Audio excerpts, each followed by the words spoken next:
బాబుకైతే పొట్టు మినపప్పుతో ఇడ్లీకి నానబెడుతున్నాను. రవ్వ నార్మల్‌దే యూజ్ చేశా. మాకేమో మామూలు మినపప్పుతోనే నానబెట్టాను.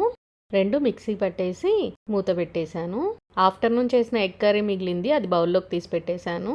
నైటే పల్లీలు వేయించి పెడుతున్నా మార్నింగ్ చట్నీ కోసము. మార్నింగ్‌కి 2 మంచిగా ఫర్మెంటేషన్ అయిపోయాయి. పల్లీలు పొట్టు తీసి మిక్సీ జార్‌లో వేశాను. అందులోకి ఆనియన్స్, పచ్చిమిర్చి, కొత్తిమీర, కరివేపాకు, కొంచెం చింతపండు వేయిస్తున్నాను. టేస్ట్ చాలా బావుంటుంది ఈ చట్నీ. కింద ఇడ్లీ స్టాండ్‌లో నేనెప్పుడు ఇడ్లీ పెట్టను. పైనవి మాత్రమే పెడతా. పైన 2 మాత్రం మా బుడ్డోడికి. వాడు నిద్ర లేచాడు. వాడికి పెట్టేశాను. ఆఫ్టర్‌నూన్ లంచ్ చేద్దామని అన్నీ పెట్టుకున్నాను. నిన్న మిగిలిన ఎగ్ కర్రీ ఉంది కదా, అది పెట్టుకున్నా. ఇంకా పెరుగు పెట్టుకున్నాను. కొంచెం సాల్ట్, కర్డ్‌లోకి మిక్చర్ పెట్టుకున్నాను. కరెక్ట్‌గా తిందామనేసరికి స్టవ్ ఆటో ఇగ్నిషన్ వర్క్ చేయట్లేదు. రిపేర్ చేయడానికి ఆయన వచ్చారు. వాడికి లంచ్ తినిపించి నేను తిందామనేసరికి టైం చూస్తే 2:52 అయ్యింది. ఆల్మోస్ట్ 3. ఇప్పుడైనా మా వాడు తినిపిస్తాడో లేదో చూడాలి.